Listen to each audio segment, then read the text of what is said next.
On this vote, the yeas are 52, the nays are 46. The nomination is confirmed. Under the previous order, the motion is considered made and laid upon the table, and the President will be immediately notified of the Senate's actions. President. The Senator from Alabama. I ask unanimous consent that the Senate resume legislative session. Without objection. Thank you, Madam President. I'd also ask unanimous consent that the following interns in my office be granted floor privileges until November the 5th, 2025, Grace Dykes and Sims Tosh.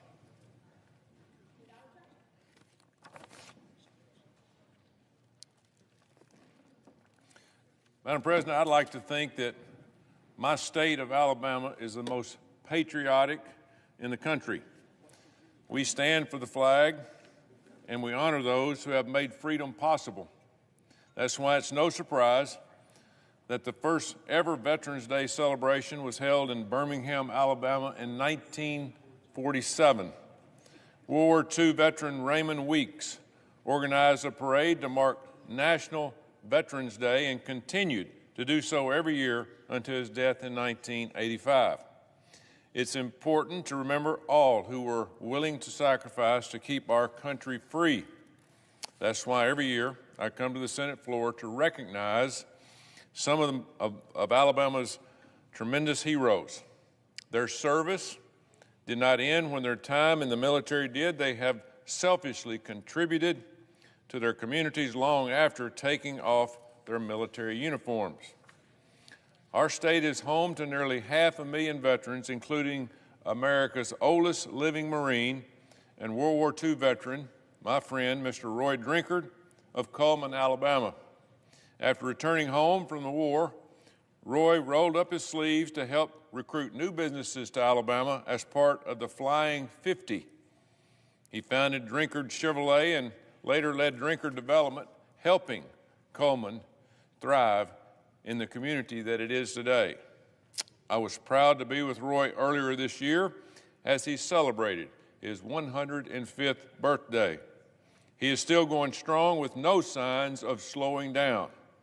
Roy remains involved in First Baptist Church of Cullman and serves on the Board of Trustees for his alma mater, Troy University. Alabama is also home to Army Master Sergeant Harvey Mathis of Enterprise, Alabama. Harvey said that his legacy of military service can be traced all the way back to the Revolutionary War. He retired from the military in 2000 after almost 25 years of service. Harvey then entered the police academy at the age of 42 so that he could continue to protect and serve as a law enforcement officer. He became a chief investigator where he helped bring those committing crimes against children to justice. Harvey also served as part of the Dale County Sheriff's Department and as police chief for the city of Dadeville during his 15 years in law enforcement.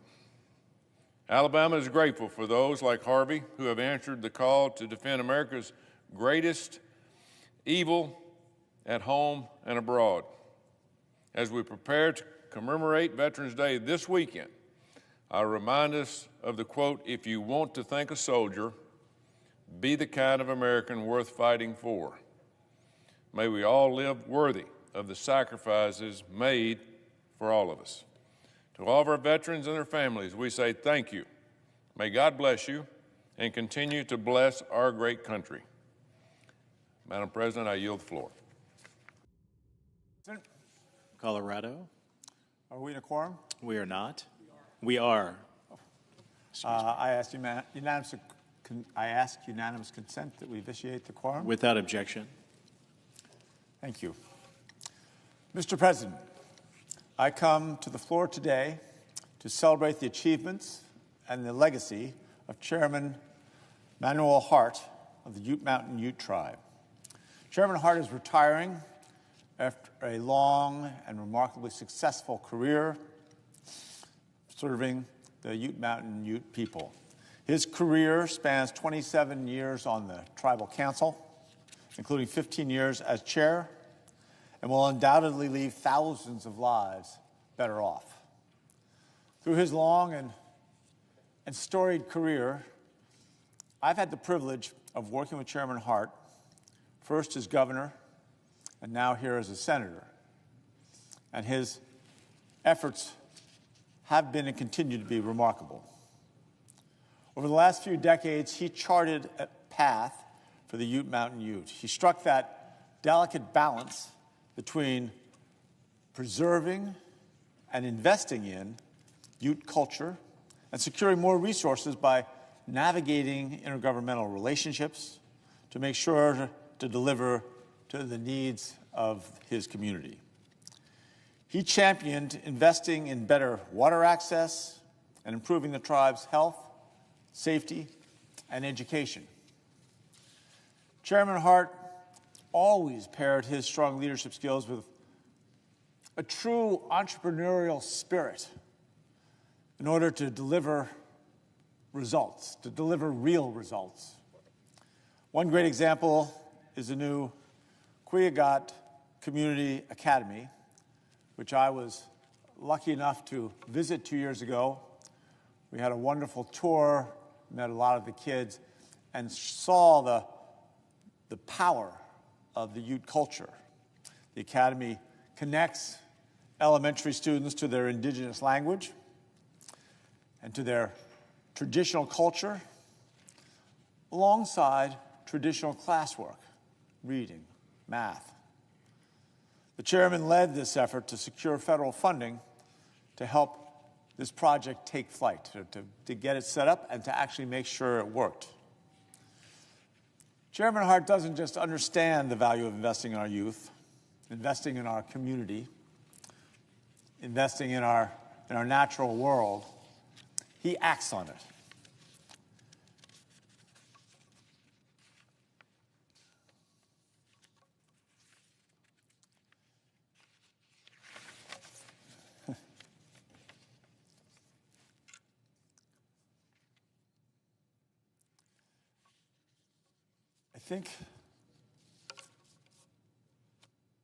I think I lost a page here, but I'm just going to go a little bit off script and just say that in my years in service in Colorado, as a mayor first, but then as a governor, I can think of very few leaders that have been as successful and insightful and as diligent as Chairman Hart. He has always stood up when the time for it called. He has been unshakable in his passion and drive to help the Ute people. I know that his deep commitment and his love for the Ute people, for the Ute community, is not going to end now as he steps down as chairman. He will continue to be a leader in his community and in the state of Colorado. We wish him the very best in his retirement, and we want to make sure to thank him for all his dedication and all his service, not just to the Utes, but to all of Colorado. Thank you, Mr. President. I yield back the floor and note the absence of a quorum. The clerk will call the roll. Ms. Also Brooks.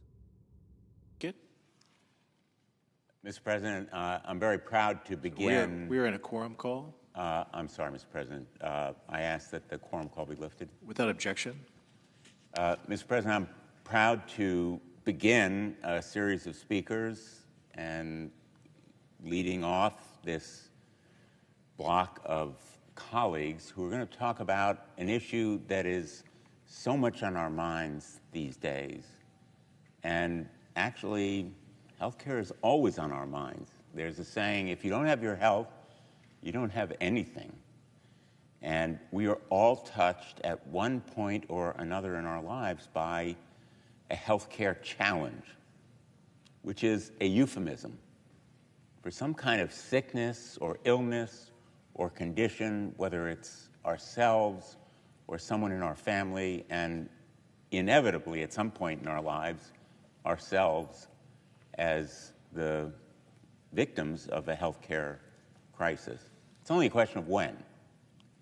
And so the reason that we have health care insurance is because it's only a question of when. We or someone in our family will be struck by an illness that is catastrophic. It is catastrophic in the pain and suffering, the emotional turmoil it can cause, and it's also catastrophic for so many people in the financial impact and sometimes ruin it portends. That is the reason that healthcare costs are the major cause, the predominant cause of bankruptcy in this country. Crushing medical debt is not only crippling to those individuals financially whom it impacts, but to our entire economy. It is a vulnerability to all of us. And that's also why we have insurance, because we know that at one point or another, it's only a question of when in life's great healthcare roulette, we will be impacted and we will have to pay for treatment that may be life-saving. With technology now so advanced, the chances are better than ever of survival and eventually of productivity, but all of it depends on being able to afford it, to pay for it. And that's why we have health care insurance. And we also have health care insurance because we know that it is only a matter of time, but it is also a matter of emotional fortitude and stability. People can go to bed and sleep at night because they know they have an insurance that will safeguard their nest eggs as well as their health. And we've made advances in this great country. The Affordable Care Act was a major, historic step in the direction of making health care insurance more affordable. And obviously Medicare and Medicaid. We still have a long ways to go in reducing health care costs. Pharmaceutical drugs are still too costly in this country, and the technological advances, as life-saving as they may be, also create costs that seem to be spiraling upward. But for millions and millions of Americans, health care insurance is now affordable. Even if their employer doesn't provide it, even if they're not old enough to qualify for Medicare, even if they're not income-wise qualifying for Medicaid, they can buy insurance in a way that makes it affordable.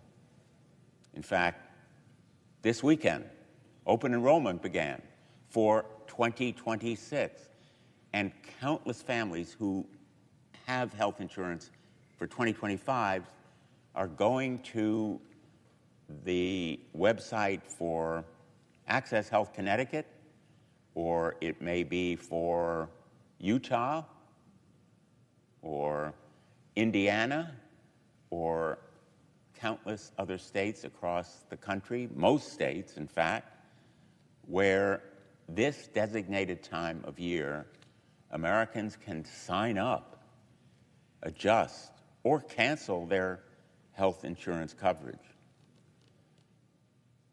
As of this Saturday in Connecticut, families saw firsthand, literally, the disastrous impact of Republican policies on health care insurance costs. It wasn't pretty. What they saw was prices doubling and tripling, and maybe even more in what they had to pay. And a lot of them said to me, a lot meaning more than 10 or 20, I've decided I can't afford it. Literally, they told me over this past weekend, we're talking Saturday and Sunday, I just can't afford health insurance. And what I said to them is, wait, don't walk away from it yet. We may still succeed in making it affordable if we can extend the health care tax credits beyond the end of the year, and you'll know that it will be affordable, and the insurance companies will adjust those rates so that it's affordable. So don't close the door. Don't make an irrevocable decision. These kinds of premium increases should have been a wake-up call. And yet, unfortunately, this administration continues to callously ignore the needs and interests of the American people. Let's make no mistake, let me be very blunt, Republicans control the United States Senate, they control the House of Representatives, they control the White House, and in fact, the Supreme Court. And this healthcare crisis is happening on their watch.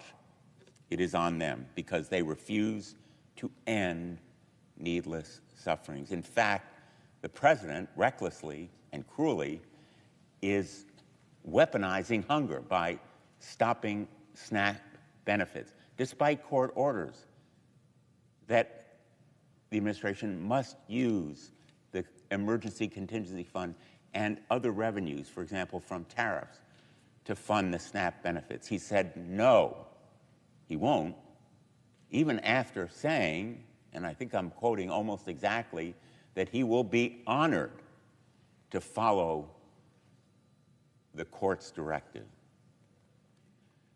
Magnifying the pain to maximize political pressure. That is what he is doing. But we are standing firm because Americans need healthcare insurance, not at some distant point in the future. They can't afford to get sick on Donald Trump's timetable. They need to deal with sickness in the real world, now, real people suffering. And Americans are being buried by the cost not only of that health care insurance, but what they tell me is the cost of groceries, energy, health care generally, and student loans, rent, so much more. Instead of working with Democrats, President Trump and Republicans have wasted valuable time blocking every single Democratic effort to lower costs for families. And it includes health care insurance. Unfortunately, we don't need to imagine the costs anymore. We don't need to hypothesize. They're no longer abstract. Trump's version of health care is here and now, and it is impacting everyone. So let me just give you some real-life examples that I've been hearing over the last week or so. A 27-year-old living in Hartford, making $65,000 a year, will have health care premiums increase from $375 a month to $558 a month. Now, you may think, well, that doesn't sound like a lot, but it is a lot. If you're that 27-year-old living in Hartford, Connecticut, and you're making just $65,000 a year in the capital of our state, and as 27 years old, you believe you're invincible. You have to make that decision, and you kind of figure, you know what? I run 5 miles a day. I stay out until 2 in the morning. I feel good. Sickness can't happen to me until it does. That's a decision, a choice that 27-year-olds are making to not buy that health insurance. And that will increase the cost of health care insurance for everyone, because when that person gets sick, has to go to the emergency room, doesn't have health care insurance, can't cover the debt, it impacts many others as well. That extra $200 a month is $2,400 every year. And it makes a world of difference for that young professional who is contending with the rising cost of living in Hartford or elsewhere, potentially working to pay off student debt, and maybe even considering starting a family. I'll give you another really catastrophic, even preposterous example, but it's real life. A couple in their 60s, living in Fairfield, Connecticut, making $100,000 a year, will go from paying $258, get this, to over $3,000 for the same plan. These are all, by the way, same coverage, same plan, you just pay more. And they're not paying more for additional coverage. No, they're paying over $2,500 more every month because of the Republican health care tax. That's every month. Now, they're at the other end of the spectrum. They have lived a lot of life. They know people get sick. Nobody's invincible. That 27-year-old is in their rear view mirror. They've seen relatives, friends, neighbors, loved ones. What do? Can they afford more than $3,000 a month for the same plan? $2,500 more every month? And chances are they're looking at the end of their earnings period. Now, I could go on about the impacts. I've got plenty of other real-life examples. If you're interested, just give me a call. These cuts will also impact other states, my colleagues in red states, constituents in those red states where people are going to be hit hard. And I'll give you an example from Indiana.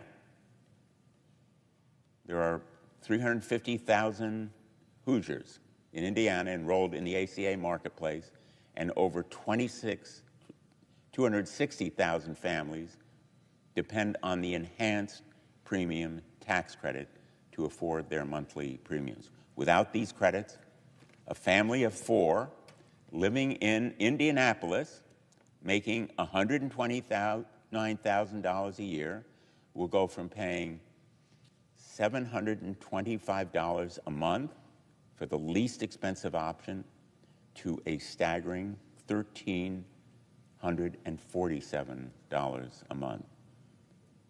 That's $600 a month more for health care insurance that could be spent on the needs of children, put food on the table, pay for electricity or rent or a mortgage or education. $600 more every month, staggering for a family of 4 making $129,000 a year. They may well make the decision to take the risk, but that risk will come home to roost at some point for some of those families that may decide to go without it. And if they buy it, they will have to make searing, heart-rending sacrifices to afford it. In North Carolina, over 975,000 people are enrolled in the ACA marketplace, and 96% of them benefit from the enhanced premium tax credit, which is not unusual for there to be more than 90% of everybody enrolled in the ACA marketplace to depend on these tax credit subsidies. In Connecticut, it's 90%. The reason is quite simply that health care insurance is made affordable by the tax credits. But without these credits, 888,000 people will see their out-of-pocket premiums double in North Carolina, typical of the United States. Red states, blue states, you know, the one thing about sickness and illness is it doesn't really discriminate based on your political beliefs or your partisan affiliation or the color of your state, red state or blue state. It hits everyone, and it hits everyone hard. A 60-year-old couple living in Raleigh, making $85,000 a year, currently pays $89 for the least expensive plan. Without these credits, they're going to be paying $1,893. That's per month. $1,893, that's nearly $2,000. Again, same plan, same coverage, nothing better, just more money that is charged to people. Republicans know that these increases are going to crush hardworking Americans. It is ludicrous to expect any American enrolled in one of these plans to have the disposable income to keep their coverage. This is not a partisan issue. I can't say it often enough. This is about ensuring that every American, regardless of their zip code or their income level or their partisan affiliation, has access to health insurance coverage they need to guarantee they can live healthy and productive lives. Medicine now can save lives and put people back to work in a way that would have been unimaginable just 5 or 10 years ago. But it is costly, and American families need the insurance and the assurance that health care will be affordable for every one of them. Republicans are choosing to make Connecticut families, Indiana families, North Carolina families, and families across the country pay more for their health care. It's cruel, it's stupid, it's unnecessary. Open enrollment has begun, but it's not too late to enable people to afford health insurance in the way that we as Americans know they need and deserve to be productive and healthy. So I implore my Republican colleagues to listen to their own constituents who are telling them we can't afford these unconscionable, exorbitant health insurance increases. Give us the means to live with the assurance that we will have health care insurance to take care of our kids and our families. Do the right thing for the American people. Come to the table and reinstate these credits, because we are going to stand strong and stand firm on this side of the aisle, and we are the bulwark against a wave of premium increases that will surely deluge America economically and morally. We will do everything we can to stop it. Thank you, Mr. President, and I yield the floor. Democratic Whip. I want to thank my colleague, Senator Blumenthal, for organizing this floor block. Thank you very much, Senator, and it's an honor to be part of it. Most people cannot remember what health insurance was like before the Affordable Care Act. But do you remember when you would go out to buy a health insurance plan and they would say, you have any pre-existing conditions? Ever had a surgery? Ever had a broken bone? Any history of cancer? If so, we're going to exclude that coverage in your policy. So you ended up with a health insurance policy that cost a fortune and didn't cover many possibilities that also cost a fortune to be treated. There were many other aspects of health insurance in those days too. Do you know how much mental illness was covered by health insurance? Virtually none. Health insurance did not cover that. Mental illness. Do you know how that was added into Affordable Care Act? 2 senators, Paul Wellstone of Minnesota and Peter Domenici of New Mexico insisted on a provision that said all health insurance plans will cover mental illness and addiction. Thank goodness they included those things, because addiction became a major problem across America with the opioid crisis. In addition, there was a question, what am I going to do with my kids who are going to college? Are they still covered by my family health insurance plan? And in most instances, the answer was no. Your child coming out of college, happy, looking forward to his great future, had no health insurance coverage if they couldn't find a job. We changed that. I think it goes to age 26 now for families that are still covered by the family plan. The things I've just described to you are considered common to health insurance plans. They were not before the Affordable Care Act. You know how many Republican votes there were for Obamacare, the Affordable Care Act in its day? None. None. Not one. We passed it because we happened to have 60 votes in the Senate. I was one of them. Proud of it. One of the most important things I ever voted on. And what have the Republicans been doing ever since? Trying to figure out a way to rescind the Affordable Care Act and all the protections I just mentioned. They want to go back to the good old days when you couldn't buy health insurance coverage, couldn't afford it, when a lot of things that families deal with on a regular basis just weren't covered by health insurance. They tried in Trump's first term, and I remember it, and I'll bet you do too, Senator. John McCain of Arizona was a deciding vote, and it was 2:30 in the morning, and he walked into the well of the Senate, stood there, and couldn't raise his arm because he had it broken when he was a POW, but he got it up a little bit, and he voted no. And his vote saved the Affordable Care Act from Trump in his first term trying to get rid of it. Now they're back again.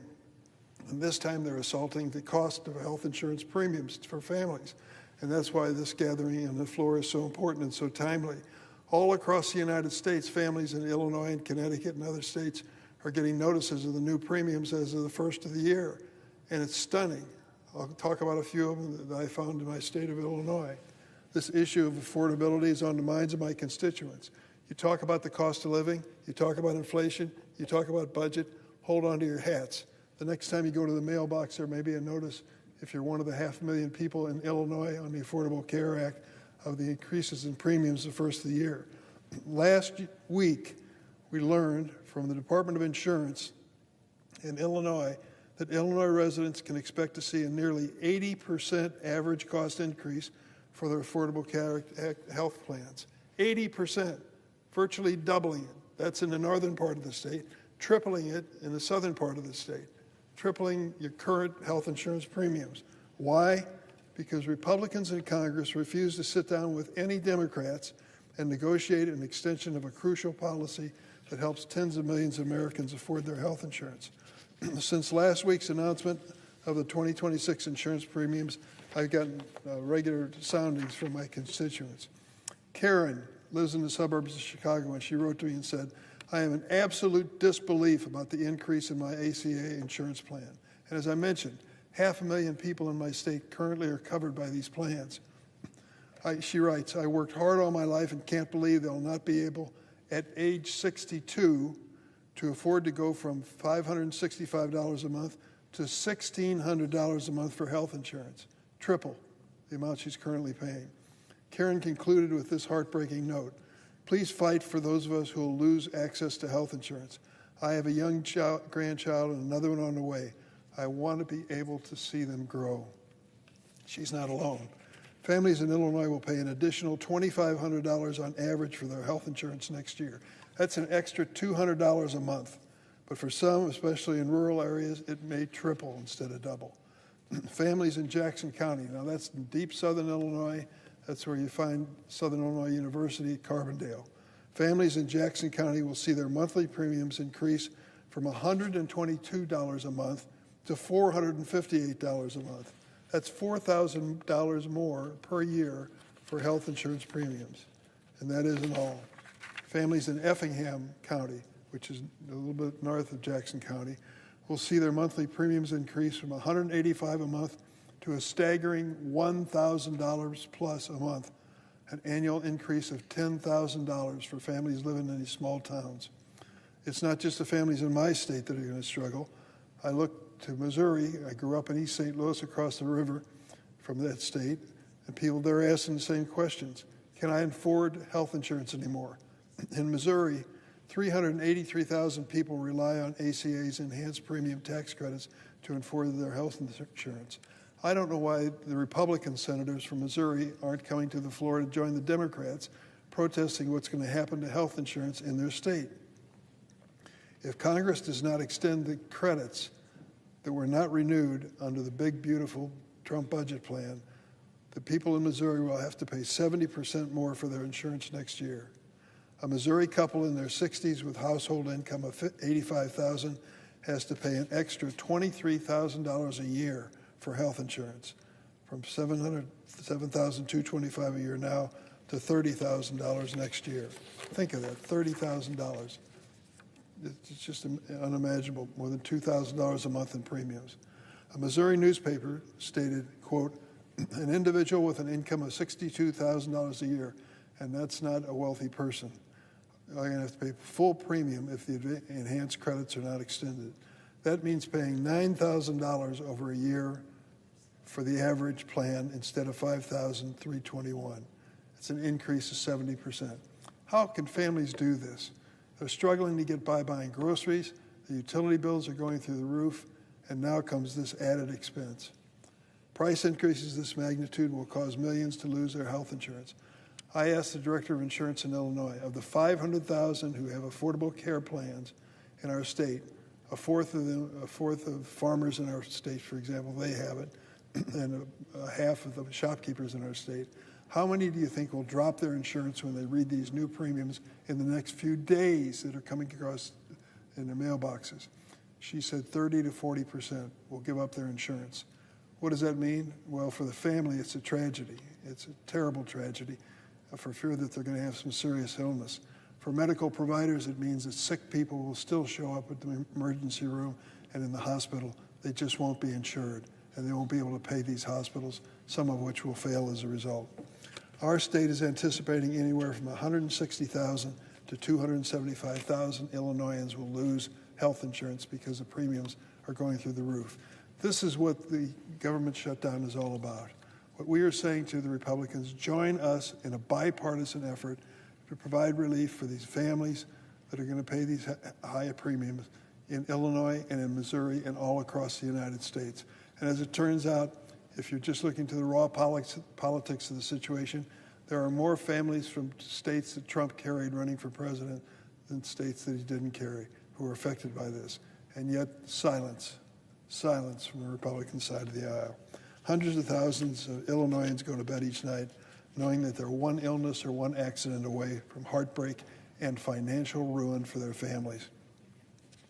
I can't understand the indifference on the other side. Listen to what Bruce of Quincy, Illinois wrote to me. He said, I can no longer pay for my health insurance. It went from $361 a month to $1,770 a month, from $361 to $1,770. He said, I'm a cancer survivor and a retired disabled professional firefighter. I just don't know what I'm going to do. How long are we going to have to wait to provide help for Bruce and others? There are millions of people like those who have written to me and those, I'm sure, who will learn to their surprise that they are also victims of this. This is something that we ought to agree on, for goodness sakes. Everybody needs a protection of health insurance and the peace of mind. To think that families will be forced to drop it because of our inaction on Capitol Hill is inexcusable. Thanks again to the senator from Connecticut for drawing us all together. I yield the floor. Mr. President. The senator from Connecticut. Thank you, Mr. President. I thank my colleague from Connecticut for convening us here. This is a pretty normal thing that we do on a regular basis. We come down here and talk about something that we care about, but it is kind of worth noting that this is a very unusual moment. Most of the discussions I've had in the last hour are trying to figure out whether we are paying food stamp benefits or we're not paying food stamp benefits. I don't know if the presiding officer or any Republicans who may wander onto the floor of the Senate could help us, but there are millions of really hungry families out there who have no idea whether they're getting nutrition benefits or not. The law says they have to get benefits because Republicans and Democrats have put into the law a requirement that the president, during a shutdown, use a contingency fund, which is flush with money, $5 billion, to pay those benefits. The president has alternatively, over the past 72 hours, said he's paying them, he's not paying them, he's going to comply with the court order, he's not going to comply with the court order. This is madness. The President of the United States is playing with people's lives right now. He may think it's funny. He may think he's scoring political points, but this is ultimately leading to ruin for people. And it is yet another example of the enthusiasm that this president and many of his enablers here in the United States Senate have for ruining people's lives so as to be able to pad the pockets of the very rich, the very wealthy, and the very powerful in this country. Why are we shut down right now? We are shut down primarily because Republicans have refused to negotiate with Democrats on whether or not we should write a budget that intentionally destroys the American healthcare system. Republicans passed this big, beautiful bill at the beginning of the year, which intentionally sets our healthcare system on a death spiral. You can't pull $2 trillion out of the American healthcare system without parts of it collapsing. Massive cuts to Medicaid, massive cuts to the Affordable Care Act, cuts to funding that goes to nursing homes. 17 million people losing their health care, a couple million immediately because of these Affordable Care Act subsidy cuts, but over time, 17 million people. That is a cataclysm. That is a cataclysm. The reason we're shut down is because Republicans are refusing to negotiate with Democrats over our unreasonable demand that we just make the pain of the big, beautiful bill a little bit less acute this fall when premiums are scheduled to go up on American families by thousands of dollars. These people are worth fighting for. This principle that the government shouldn't exist to transfer money from the poor and the middle class to the wealthy and the powerful is a principle that is worth fighting for. Yesterday, Senator Warren, Senator Smith, and I took a trip down to South Florida. Why did we go to South Florida? Because in South Florida is the highest concentration of people in this country who rely on the Affordable Care Act for their health care coverage. In fact, in many parts of South Florida, 1 out of every 4 families gets their health care from the Affordable Care Act. They also need these subsidies to be able to make their health care affordable. The decision that we are making now, are we going to continue the subsidies or are we not? It is a matter of life and death for everybody who relies on those subsidies in America, but in particular in South Florida. And I guess I just want to share what we're talking about here. We met a gentleman by the name of Seth Grossman. He is a small business owner. He's a husband. He's a father. He's got a wife with a diagnosis of cancer. And the ACA is what pays their medical bills. He just went on to the exchange to see what his increase will be for the year. $1,000 would have been hard to handle. They run on a pretty tight budget. $5,000, well, that's a head scratcher, how the Grossmans are going to figure that out. $10,000, wow, that would be pretty bad. $18,000 increase for the Grossmans for their health care. An $18,000 increase in their premiums because of what Republicans did intentionally so that they could muster up enough money to give a massive tax cut to corporations and the wealthy. My Republican colleagues decided to increase premiums on the Grossmans by $18,000. They got a cancer diagnosis that they are trying to pay for. Just so that they could help out their wealthy and powerful friends. But it gets worse. Cara Farley told us her story. She had a hard time telling us her story. We had a hard time listening to her story. Cara is a mother of 4 living in South Florida. She's already a cancer survivor, having survived ovarian cancer, but she just got a new diagnosis a malignant melanoma.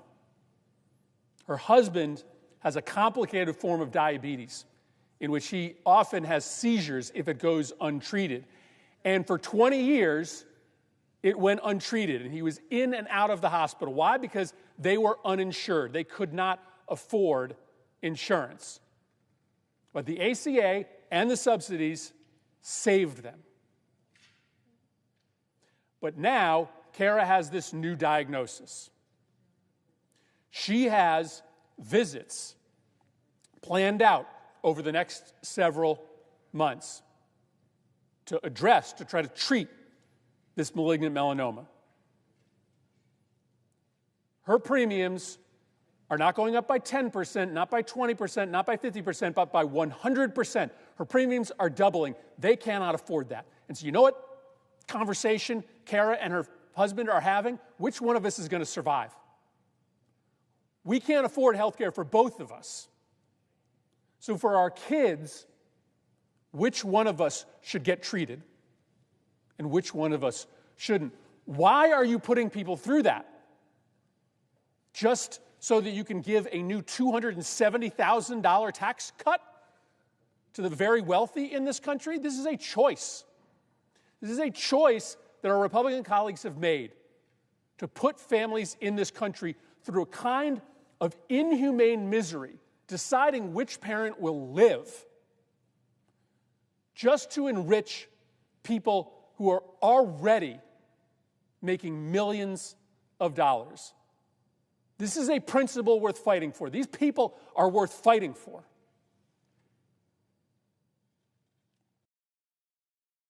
We are shut down today because Republicans refuse to even talk to Democrats about a path forward to make sure that Kara and her husband don't have to choose which of them live. It's an abomination that we're even in that conversation.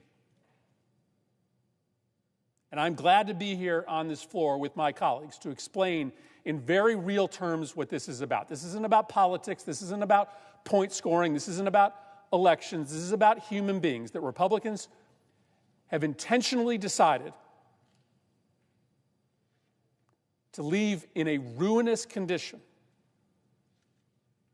And Democrats, I'm proud of my Democratic colleagues for standing up and fighting for a very simple premise, that if we're going to pass a budget, it better be a moral budget. If we're going to pass a budget, it better be a budget that doesn't send the healthcare system of South Florida and the healthcare system of many other parts of this country into a death spiral. As we left those families yesterday, they were begging us to keep up this fight, begging us not to give in, begging us not to cave. It's a fight worth having. I yield the floor.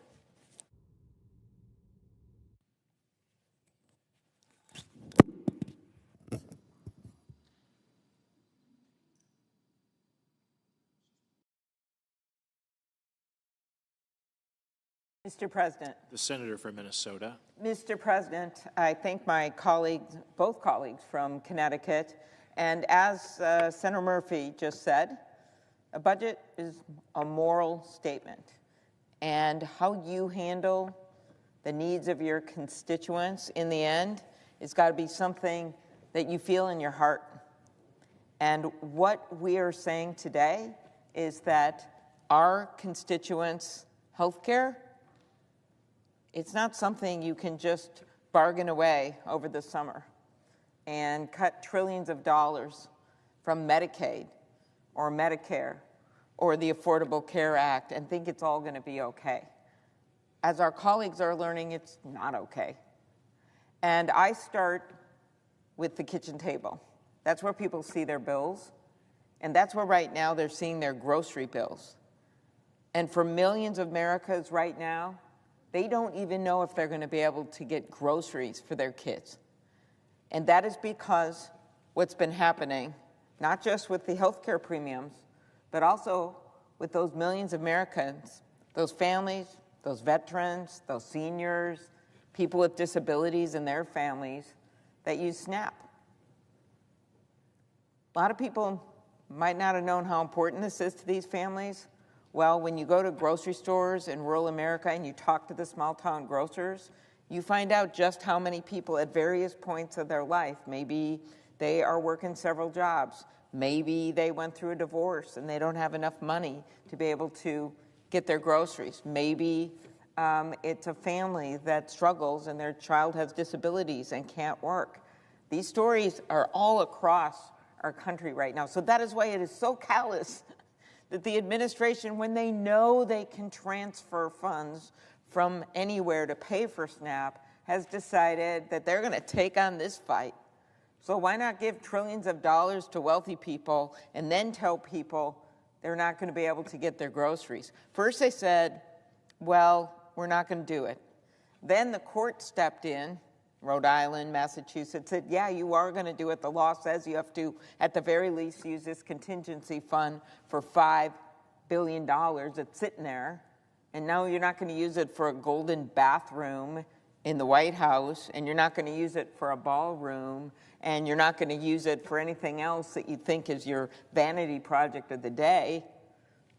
You're going to use it to help people afford food. That order came out. They also said, and guess what? You can also transfer funds from other places to be able to help pay for people's SNAP and their groceries. Administration first says, yes, we will comply with the order. The USDA Secretary of Agriculture, says yes. And then the next thing you know, we suddenly find out, no, we're just going to pay for half of stuff. We're going to pay for half of stuff. Now we're going to tell some states it's okay, some states it's not. We're going to mess around. Then what happens today, in the middle of the day, then the president sends out a statement, an official statement on his platform of choice, Truth Social, and says, oh, we're not going to pay SNAP benefits. Sorry, signs it, Donald J. Trump. It's right there. Anyone can see it. Then today, the press secretary says, no. We are going to pay the SNAP benefits. This will eventually be resolved in court just this week, an emergency order. My very strong belief is the court is going to say, none of this, you're following the court orders, you're going to provide the SNAP benefits. But think about those families looking at the bills, and think about the families looking at the health care bills, which is what we're here about today. Basically, what we're seeing here is people are standing on a health care cliff. 4 days into the health insurance marketplace open enrollment period across America, whether it's blue states, red states, we happen to know that 75% of the people on these Affordable Care Act policies live in states that Donald Trump won. Why? Well, a lot of small companies, a lot of rural areas, 27% of farmers and ranchers are on Affordable Care Act plans.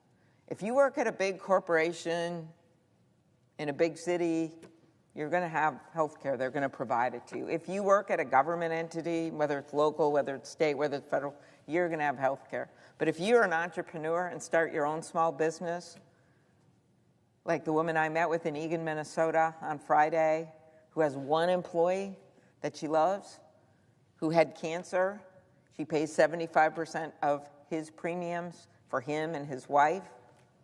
He pays 25%. And you barely making it go right now, tariffs, all this stuff going on, then you think, can I even keep this employee? Or can I keep the employee, but then they won't have health care insurance, and they made it through cancer, and I love this employee, and I want to keep him on. Those are decisions Americans are making right now as they see these premiums double across the country. It's across every single state. Texas, 60-year-old Texas couple, for example, earning about $80,000 a year could see their premium increase by more than $17,000. I was just on a call with some Nebraskans. They're going to see doubling, tripling of their health insurance premiums. We have heard time and time again, Senator Murphy just mentioned Florida, but whether you're talking to people in Idaho or Utah, whether you are talking to people in the rural areas of West Virginia, they're seeing the same thing.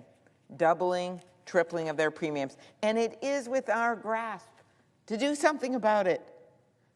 This amount of money for a year of it, and you can double that to 2 years, is literally nearly the same amount of money as the president gave to Argentina. How can that even be possible, that we as a country think that it's better for our country to give $20 billion to Argentina than it is to help this small business owner be able to afford her employees' health insurance? How could we even in our wildest dreams decide that is a priority, or the priority is a gilded bathroom in the White House?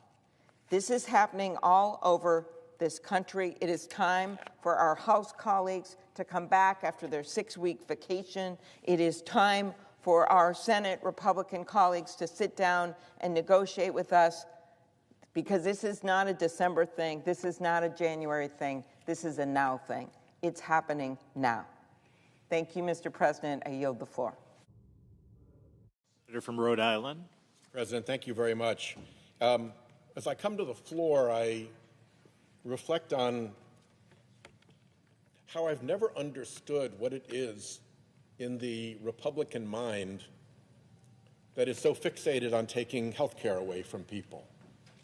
It really doesn't make sense. It may be some recessive political gene that goes back to when Republicans opposed Medicare, attacked it as socialized medicine, tried to make sure it never happened. But it really doesn't make sense. But it's active still. And Americans are looking at 3 waves of attack on their health care. The first wave is pulling their affordable care credits. That is a big deal for a lot of people. 24 million Americans are going to be affected, are going to see their costs for health care likely double. In Rhode Island, my small state, tens of thousands of people are going to be similarly affected. Huge increases in their monthly costs for the same health care. And because so many of them aren't going to be able to afford that increase, we estimate that 13,000 Rhode Islanders will lose their coverage and have to go to emergency rooms and wait in line and drive up the ultimate cost of care by not getting treatment when it's needed. But it's not just the Affordable Care credits that are imperiled here. Right behind that is a $500 billion cut to Medicare. Medicare. Some of us remember when President Biden gave his State of the Union, and he had a bit of an exchange with the Republicans in the House about Medicare. He said, you know, Republicans always are trying to cut Medicare. And they all jumped up out of their chairs, yelling and screaming, and said, no, no, no, we'll never cut Medicare. We're not for that. You can't say we're for that. What did they do in the Beautiful for Billionaires bill? Cut Medicare. They did it a tricky way because they don't want to own that they are Medicare cutters. You saw that behavior during Biden's State of the Union. They do not want to own cutting Medicare. They know people like and respect Medicare and rely on Medicare. But the Beautiful for Billionaires bill, by virtue of adding over $4 trillion to our national debt, triggered another law, the sequestration law, that automatically imposes cuts on Medicare starting next year. Next year. And it's a $500 billion in Medicare cuts. So that's backed up behind the Affordable Care credits being pulled away. And then behind that comes the $1 trillion cut to Medicaid that was right on the face of the Beautiful for Billionaires bill. So you add those 3 things up. You pull the Affordable Care credits from the families that rely on it. You whack Medicare by $500 billion. You whack Medicaid by $1 trillion. You have delivered a devastating blow to the American people.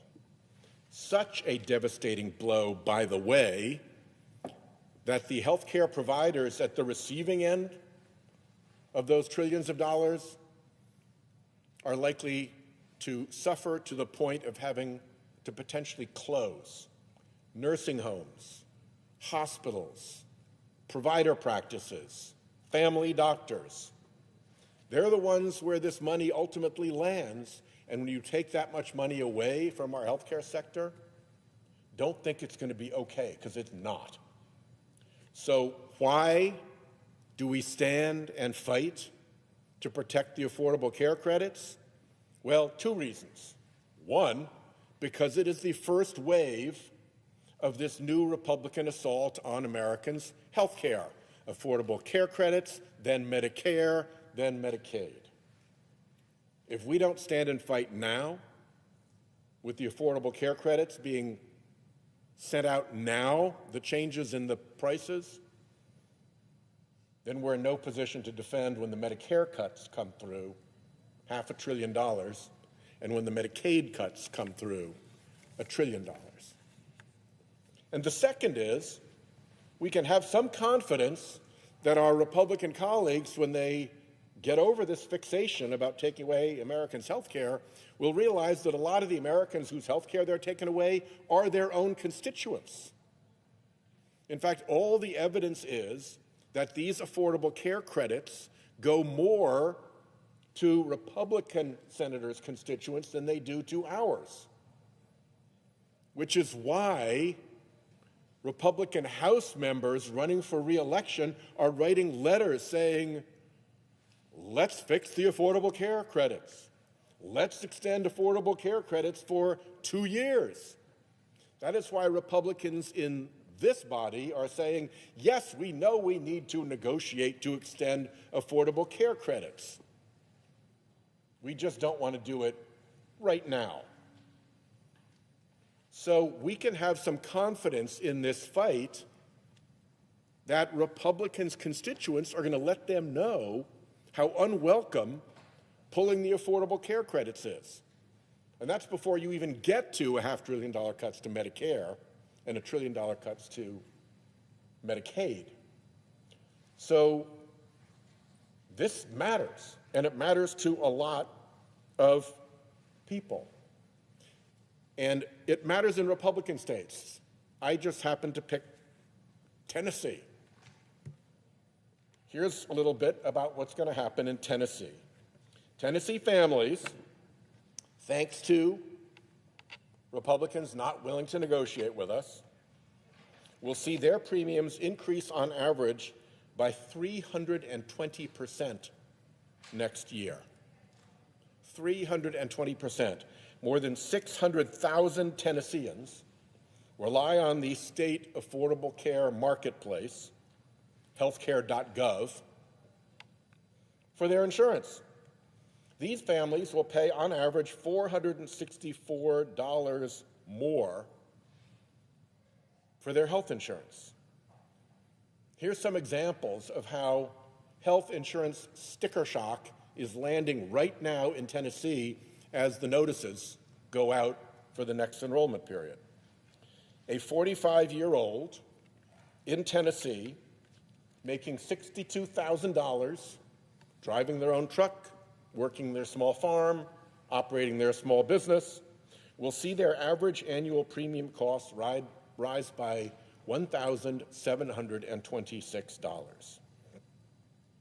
A 60-year-old couple making $82,000 will see their average annual premium costs rise by $19,329. A quarter of their $82,000 income gone like that because Republicans won't sit down and negotiate like grown-ups. A family of four making $126,000 will see their average annual premium costs rise by $9,087. This just isn't going to work, my friends. You're going to have to figure this out. Otherwise, around 210,000 Tennesseans will go uninsured. And by the way, because the money flows through to the healthcare providers, providers in Tennessee will take the hit. They will lose an additional $1.3 billion in funding that supports healthcare in Tennessee. $1.3 billion billion with a B. So it's time to fix this. Over and over again, Senate Republicans have said, yes, we're willing to negotiate. We just don't want to do it now. We want to do it later. So all of this pain, the damage the president is throwing on with his snap cuts, the damage Trump is throwing on by adding that he threatens to close American airspace. Believe it or not, this is a president who will close American airspace before he will help Americans get health care coverage. Think about that just for a moment. Let that thought land. Close American airspace rather than give Americans health care coverage. And the fight, the gravamen of this dispute right now isn't over negotiating. It's over when to negotiate. Really? It's worth causing all this damage over when to negotiate? I would say you could negotiate right now, and we could come to an agreement within a week that would put an end to the continuing resolution, and we could go forward. There's one problem. I think President Trump doesn't want the shutdown to end. I think his creepy minion at the Office of Management and Budget, Russell Vought, doesn't want the shutdown to end. They like the shutdown. They look forward to the shutdown. They gave Gatsby parties at Mar-a-Lago during the shutdown. Everything about this shutdown thrills their dark hearts, and they could care less about Americans suffering. I yield the floor. Mr. President. Senator from Wisconsin. I rise today on behalf of the 22 million Americans who are about to see their health care premiums double on average unless my Republican colleagues do something. We've spent the last 35 days trying to get them to care about Americans' health care costs going up. And I can tell you firsthand, Wisconsinites are calling me every day, begging me to stay in this fight. Last week, we saw for the first time just how much Wisconsinites' premiums will go up unless President Donald Trump and Republicans do their jobs and negotiate with us. In Wisconsin, the average 40-year-old will see their premiums increase nearly 40%. An average family of 4 will see premiums skyrocket by nearly $17,000 per year. And for a 60-year-old couple, they will be paying more than $24,000 for health care next year. And these that I'm sharing right now are just statewide averages. For some folks, the reality will be much, much worse. A 60-year-old couple in Barron County, a rural county in Wisconsin, making $85,000 a year, will see an increase of over 800% in their premiums. That is a $33,000 increase, more than a third of their entire income, just to get health care for the year. And behind all of these statistics are real people. Open enrollment started just 4 days ago. And right now, Americans can log on to healthcare.gov and see just how ruinous these premium costs will be to their budgets for next year. I've heard from constituents like Carol, a retired high school teacher in Menominee, whose premiums are going to go up by nearly $2,000 per month. Will she have to drop her insurance entirely? I'm hearing from small business owners like Teresa in Milwaukee County. As a metastatic breast cancer patient, going without insurance is simply not an option. Will doubling premiums in 2026 jeopardize her entire business and all the people that she employs? And I've talked to soybean farmers like Phil in Spring Valley, who is adding healthcare costs to the growing list of crises Donald Trump has created for his business. He's already losing $85 an acre because of Trump's trade war. Where is he supposed to find extra money to afford his health insurance? These are real questions that 22 million Americans are asking themselves as they start logging on to healthcare.gov to buy insurance for 2026, only to find their costs have increased astronomically. These price increases are not an issue that will stop at any state line. Who you voted for or what political party you belong to does not matter. Prices are going up for Americans in every single state. These 22 million Americans all have a story to tell. And sadly, many of my Republican colleagues are not telling those stories. So I'm here to do that, because regardless of where you live in this country, I fundamentally believe you should have good health care that doesn't break the bank. Take Iowa, for instance, where 120,000 Iowans saved an average of $470 each month because of premium tax credits. That's over 100,000 people who are about to see their health care premiums double, triple, maybe even quadruple. People like Lori from Des Moines, a cancer survivor who needs these tax breaks to afford life-saving screenings, MRIs, and routine care. If these tax credits expire, her premiums will go from $8 per month to over $600 per month, and she'll have no other option than to opt out of health insurance entirely. She simply cannot afford it. And Lori isn't alone. Estimates show that the average premiums for Iowans with marketplace coverage will increase by over $1,000 next year. For Iowans already struggling to make ends meet, that's simply unaffordable. I also talked to Jenny from West Des Moines. After Jenny's husband died of cancer, she started using the Affordable Care Act to find health insurance for herself and her son. She shared last week that without the enhanced tax credits, my premiums are going to more than double.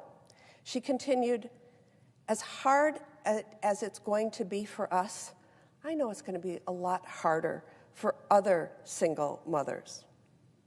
Iowa, like Wisconsin, also is home to countless rural and agricultural communities that are going to be hard hit by Donald Trump's health care crisis. More than 1 in 4 farmers nationwide rely on the Affordable Care Act for their coverage. And taking away these tax credits will be yet another blow. As Aaron Lehman and Matt Russell from the Iowa Farmers Union wrote in a recent op-ed, Iowa farmers are being stressed right now by low prices because of trade wars, increased production costs, tens of millions of dollars in cuts to USDA programs like support for conservation and specialty crop production. A dramatic increase in 2026 health care premiums for thousands of rural Iowans will crash individual family budgets and intensify the economic crisis. Listen to them. Health care premiums will crash families' budgets. These farmers have already been dealt a terrible hand by this administration. And now this? And let's not forget, we're having this debate after Donald Trump and Republicans already took a hacksaw to the rural health care system with their big, ugly bill. Their cuts to Medicaid are going to cost rural hospitals nearly $150 billion over the next decade, forcing many to close and even more to drop some of their least profitable services, but vital services like labor and delivery and mental health care. Unless Republicans and Donald Trump come to the table, the expiring Affordable Care Act tax breaks will put salt in the wound for rural Iowans and Wisconsinites alike. So if Donald Trump and my Republican colleagues won't listen to Democrats, I hope they'll listen to Iowans like Jenny and Lori, who are terrified about how they will be able to make ends meet without these tax breaks. To my Republican colleagues, there was plenty of room in the budget to deliver tax breaks for the ultra-wealthy and big corporations. But what about hard-working Americans? The path out of this is so incredibly clear. Republicans can come to the table today to work with Democrats to reopen the government and protect their own constituents from skyrocketing costs, or Republicans can whistle past the graveyard as they greenlight the largest premium spike in history. To me and your voters, the choice is clear. I just hope you can listen and stand up for working families. If not, millions of Americans will know who to blame when they can no longer afford their insurance. I yield the floor. Mr. President. Senator from Connecticut. Thank you to all of my colleagues, most recently the senator from Wisconsin, but also Senators Burden, Durbin, Murphy, Klobuchar, Whitehouse. And yes, we're here to stand up for working families, as my colleague from Wisconsin has so powerfully said, and others of our colleagues who have told the stories. We're here about real people and real pain, sickness that they will endure, hands that won't be held, pocketbooks that will go empty, children who will go hungry. And yet, not a single Republican is on the floor. Not a single one. You know, we've been here to tell stories. And we've told a lot of stories with a lot of numbers, and they all add up to people having to pay double or triple what they do now, but most of them unable to pay and still put food on the table, pay their rent or mortgages or electricity bills, and survive financially. People who will see crushing medical debt that will drive many of them into bankruptcy. These stories are about farmers, about small business people, about contractors, the self-employed people who don't have a big corporation to pay for their health insurance. It is about entrepreneurs and everyday Americans who otherwise will fall through the cracks. They're too old for Medicare. They make too much for Medicaid. They are not employed by a corporation. John F. Kennedy said, life is unfair. But we have an obligation to make it fairer. And it really is in all of our interests to make health care available, because that makes the economy not only fairer, but more effective. I don't believe my Republican colleagues share the abhorrent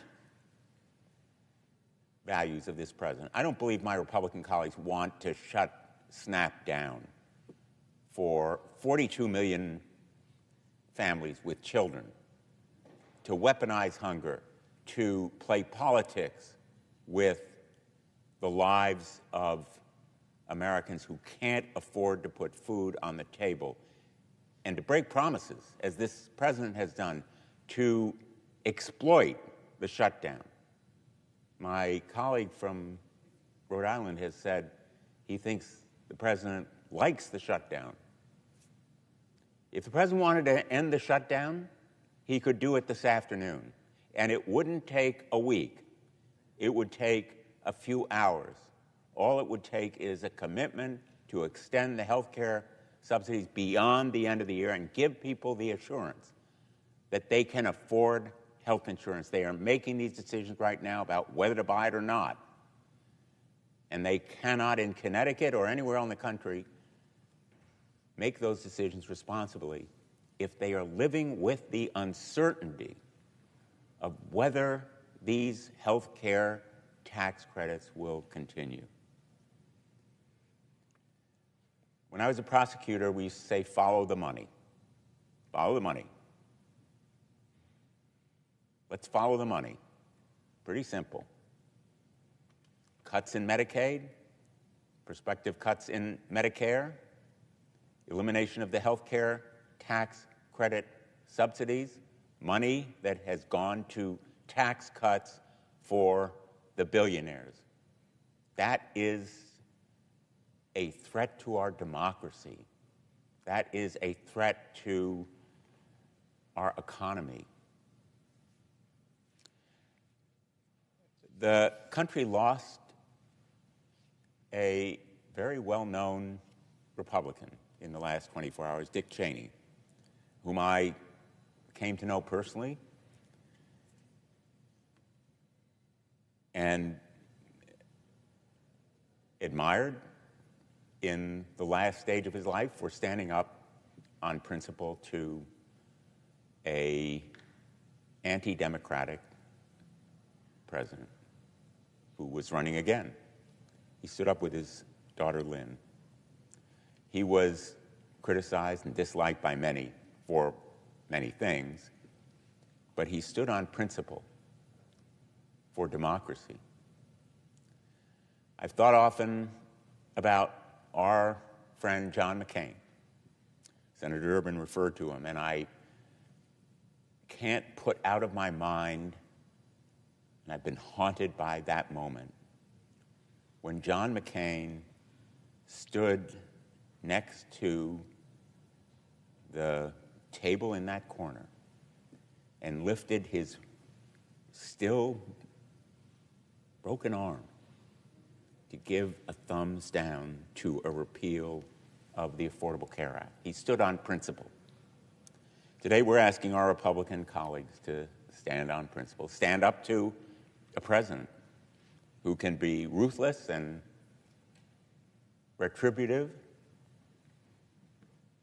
and just plain cruel.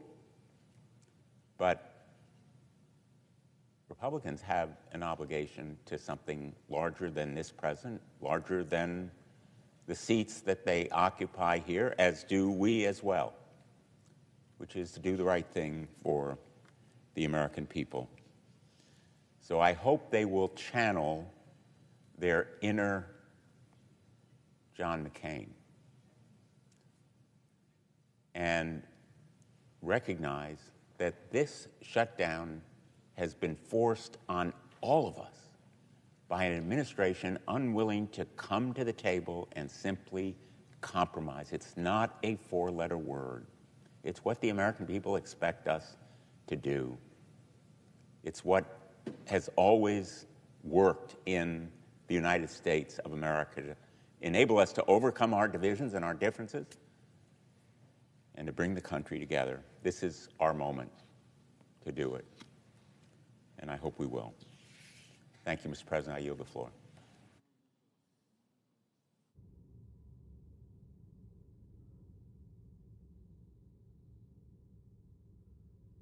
Of a quorum. The clerk will call the roll. Ms. Also Brooks.